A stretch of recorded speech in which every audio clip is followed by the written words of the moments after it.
Vous écoutez les balados de l'Étang. Les balados de l'Étang présentent l'Amalgame, entrevue avec Mario Gagnon, animé par José Martin. Bonjour et bienvenue au balado de l'Étang.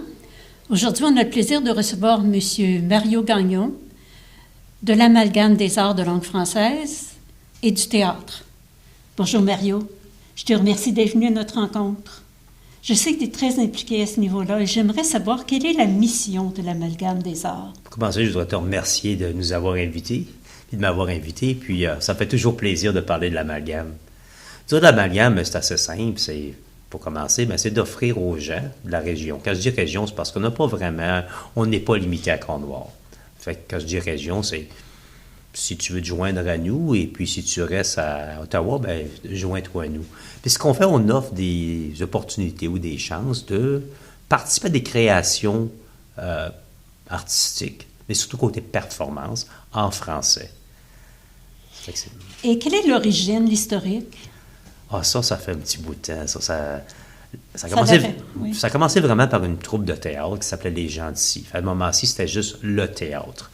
Et puis, je pars des années 80, qu'on a fait plusieurs productions. Et puis, ça existait des années 80 jusqu'au début des années 2000. En 2004, il y avait eu une initiative, puis plusieurs des gens qui faisaient partie des gens d'ici voulaient comme un peu changer un peu ça. Pas juste faire du théâtre, d'avoir d'autres façons d'offrir ou de s'exprimer en français différentes de performances. Donc, on a parti ce qu'on appelle, quand je dis je suis là depuis le début, j'étais là avec les gens d'ici. Félicitations. J'étais aussi là pour la création pas les discussions de création, mais la première production qui a été réalisée, Bistro Blues, qui était vraiment multidisciplinaire, multigénérationnel. On avait des jeunes avec nous, des écoles, on avait de la musique, on avait de la danse, puis on avait du théâtre à travers ça. C'est exceptionnel. Oui, ça, c'était vraiment intéressant. Fait que de là, ça s'est de plus en plus concrétisé. Fait que on a ajouté ensuite, il y avait la composante théâtre. On m'a dit, mais ce serait le fun d'avoir un groupe d'écrivains. Ça va bien ensemble. Performance. Ça te prend un texte. Ça s'appelle les écrits libris. Ah, adorable. Fait que c'est un devoir, on a un thème, on écrit un texte de 3 minutes, puis on le présente. Ensuite, j'ai dit, coudonc, faut lire un moment donné. Fait qu'on a un groupe de lecteurs, de lecture.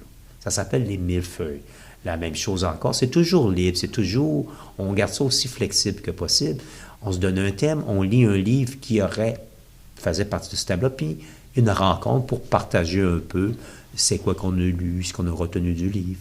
Fait que ça, c'est de ce côté-là. Excellente idée. Ensuite, bien sûr, on a, il y en a que il n'y a pas de troupe d'impro à Cornwall. Fait que c'est parti, je pense, en 2009, une troupe d'improvisation qui s'appelle la Ligue d'improvisation de l'amalgame, qui a existé pendant plusieurs années. Encore une fois, on aime toujours ça, impliquer les jeunes et les moins jeunes. Fait que ça, on est un peu en dormance, parce que c'est dur de recruter souvent des arbitres ou des juges. Ça fait que ça, mais on a encore espoir que ça s'en vient bien de repartir notre troupe d'improvisation. Puis bien sûr, on a la troupe de théâtre de l'amalgame aussi. Et bientôt, vous avez un atelier avec M. Robert Poirier? Oui, du côté improvisation. Exact. J'aimerais aussi mentionner, que j'ai oublié de mentionner, que l'amalgame, on s'est rendu compte qu'un moment donné, il fallait s'incorporer. Ah oui. Fait que ça fait déjà 15 ans qu'on était incorporé. C'était incorporé au mois de juin 2009. Puis c'est vraiment important de s'incorporer parce que, à mesure qu'on grossit, côté assurance, pour commencer, mais aussi qu'est-ce qui arrive s'il y a un accident, s'il y a des mises en demeure. Donc, on a vu l'importance de s'enregistrer, fait qu'on est enregistré avec un numéro provincial. Donc, on est vraiment une organisation enregistrée, assurée, avec nos membres, on monte nos RGA, on a nos structures. Donc, on est vraiment là, incorporé avec, comme je te dis, la mission qu'on a là. Et quel genre d'activité avez-vous?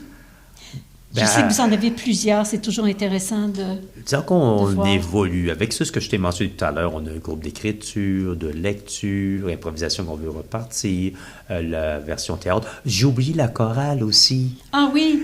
J'ai oublié la chorale. Ah oui. Ben oui, on a Cœur en fête aussi, qui est une chorale qui est maintenant amalgamée avec la chorale de Charles McLeod. Excellent. Ça fait que... Et puis, dans le type d'activité, ben, ça évolue avec le temps. Puis surtout, ce qui nous a fait regarder un peu la façon qu'on fait des choses, c'est la pandémie. La pandémie de 3 ans, nous, on a, au lieu de prendre ça comme un temps d'arrêt, on a pris ça comme un temps de regarder de nouvelles opportunités. Oui. Puis une des choses qu'on a commencé, on a toujours fait ça, mais c'est des partenariats. On a vraiment resserré nos partenariats. Un des bons partenaires qu'on a, c'est l'ACFO SDG. Oui. Ça fait qu'avec ACFO SDG, on a réussi à partir des projets. Puis un des projets, c'était justement des projets d'écriture et de lecture. On pouvait pas faire des représentations en scène. Donc, ce qu'on a fait, on a enregistré en studio.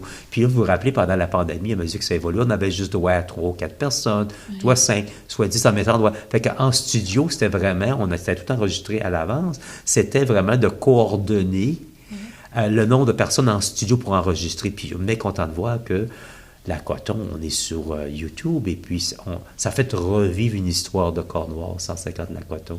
Ah, c'était une excellente idée. Et juste le fait de prendre le temps de COVID, pour innover, pour trouver d'autres avenues, je trouve ça excellent aussi, parce que ça permet d'ajouter au cachet. Oui. Et puis, un autre ce qu'on a fait aussi, on avait avec les écrits libristes, on avait un groupe de lecteurs, mais on ne pouvait plus se réunir à la bibliothèque. Ça fait que là, il y a eu un autre projet, c'est encore avec l'ACFO.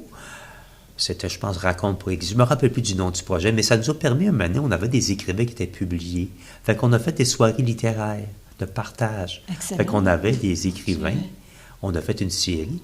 Et puis, il y a eu un intérêt. Oui. Là, ça nous a donné l'idée de repartir notre groupe des équilibristes en ligne. À ma surprise, on a des gens maintenant qui voulaient se relier. Vu qu'on n'est plus limité à une location, on n'est plus limité à Cornwall, il y a des gens qui sont avec nous de Kingston, Ottawa, Montréal, Québec. Dieu. Ça permet aussi à des gens en chaise roulante ou avec mobilité réduite Limité, d'être capables de participer en ligne.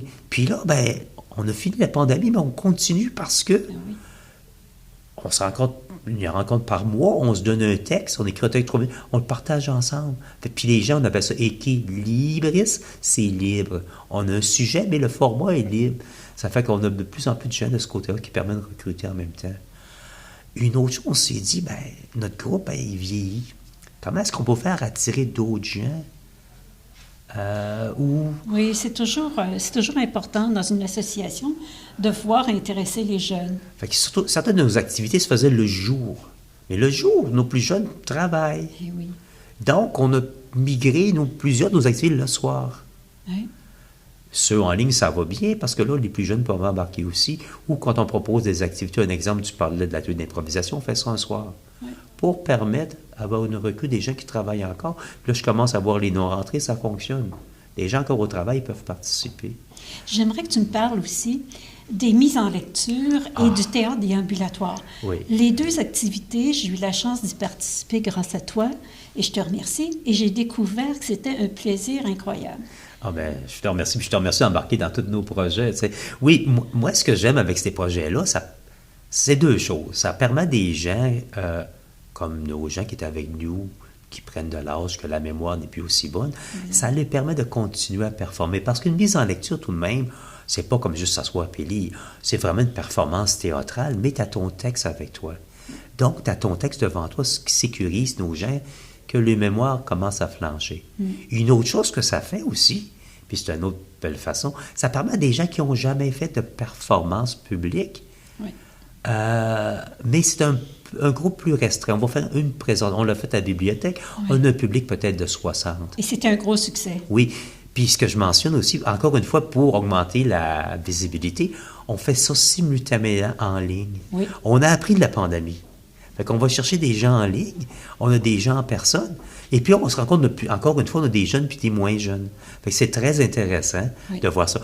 Puis ce que je suis content du résultat de tout ça, On a découvert 4 nouveaux acteurs pour la prochaine production. Oh, excellent, c'est fantastique. Oui. Et le théâtre déambulatoire, c'était nouveau pour moi, c'était une découverte extrêmement positive. Les gens doivent savoir, par contre, qu'il faut se déplacer tout au long de la pièce. Oui, ça, c'était intéressant. Puis là, ce que vous avez mentionné, on est membre de Théâtre Action. Oui. Puis Théâtre Action, là, ça nous permet d'avoir des projets comme ça.